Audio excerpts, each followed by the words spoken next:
Hi, I'm Jeff Goldberg. And I'm Steve Bookbinder. And we're the authors of How to Be Your Own Coach, 6 Simple Questions for Achieving Your Goals.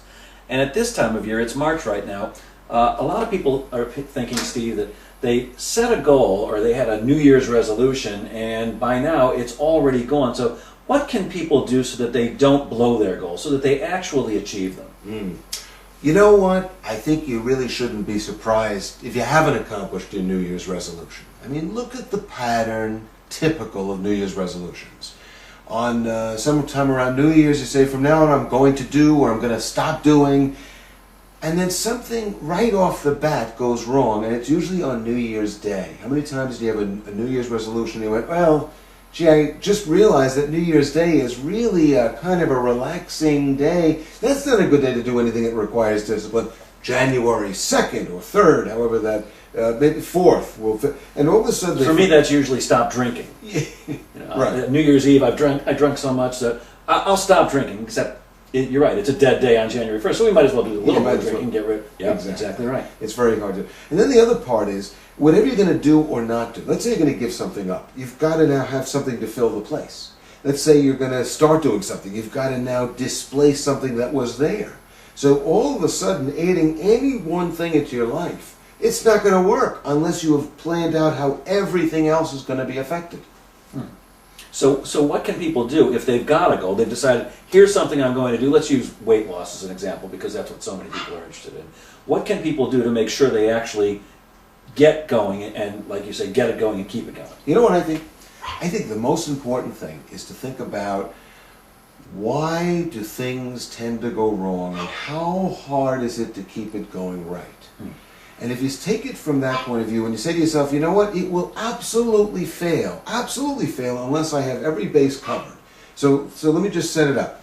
I think a lot of people have heard things like, if you do something every day for 21 days, it becomes a habit.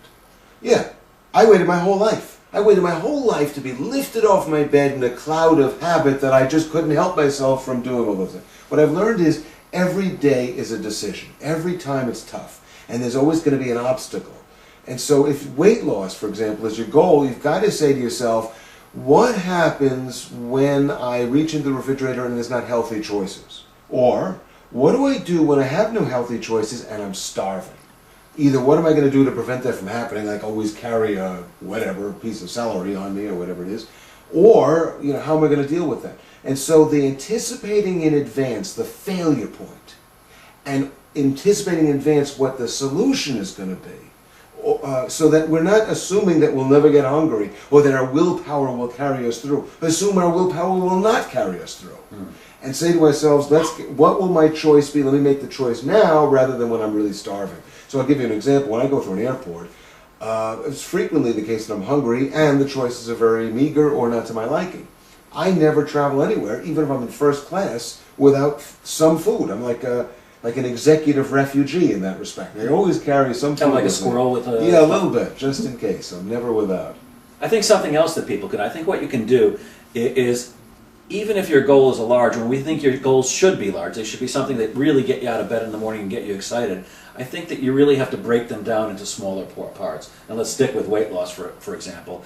A lot of people want to lose 20, 30, 40 or more pounds. It's difficult to do that, but it's not so hard to lose 5 pounds. So one of the things that you can do to bulletproof your goals is break things down into little pieces. It's easier to lose a pound or 2 or 3 or 5 than it is to lose 50 or 100. So in order to make sure that you have success in reaching your goals, break it down into smaller parts. And like Steve said, take a look at all the things that could go wrong and prepare for those. Another thing that you could do is you could try to surround yourself with people who are positive and will be able to give you both good advice or information and encouragement. But equally important to that is doing your own research. Because as soon as you try to do anything, there's a whole bunch of people that are going to give you their opinion. You want to do something in sports and somebody who hasn't been an athlete in 47 years is going to tell you all about how to do it.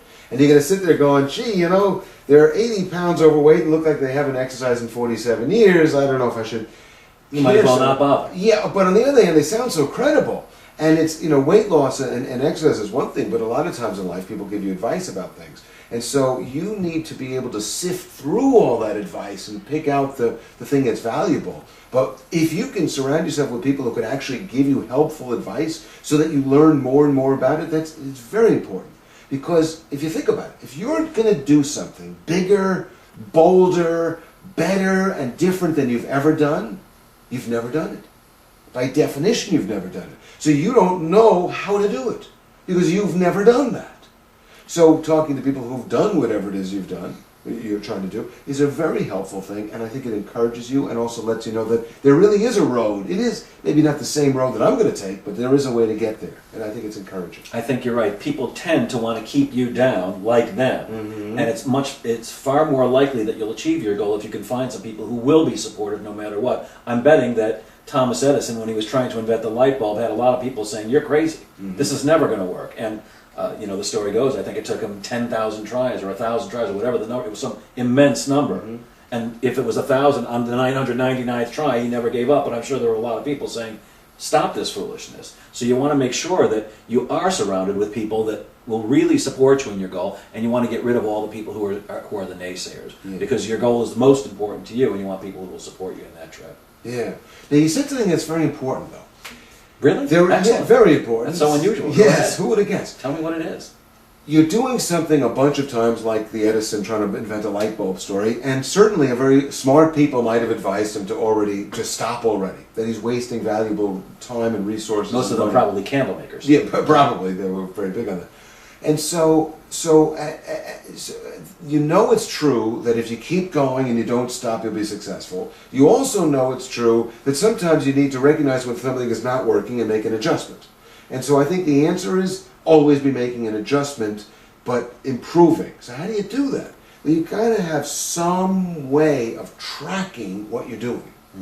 So, for example, if it's exercise, then you got to have some kind of a logbook that says, at minimum, no matter what kind of exercise I do, I got to do it every day, or 5 days a week, or 3 days a week. Pick some number you can do. When they bring up boxers, there's a famous thing about boxers, they always have a boxer in his first match box somebody that they can beat. They know that if you lose your first boxing match, it's it, you'll never box again. And so you've got to fight somebody you could beat in the first. Well, I think that way about every goal. If you're going to do something like go to the gym or lose weight or start reading more or learning a new skill or whatever it is you're going to do, you got to start tracking it, and you got to give yourself a standard that you can always beat, so that you could look back in your tracking and go, okay, at least on the measure of attendance, it's kind of like an attendance feature, I showed up every day. It's easier to solve the what did I do when I got there than it is to did I get there or not. So with regard to the gym or exercise, what did I eat is different than did I eat a healthy meal today. So I want to track everything. I need a good scorecard. That's great stuff. These are just a few of the ideas from our book, How to Be Your Own Coach, 6 Simple Questions for Achieving Your Goals. If you're interested in finding out more about it, you can go to our website, BeYourOwnCoach.com. That's B without the E after it, because somebody else had already taken that one. But BeYourOwnCoach.com, or you can go to jgsalespro.com for more information on our book. We're Steve Bookbinder and Jeff Goldberg signing out for now.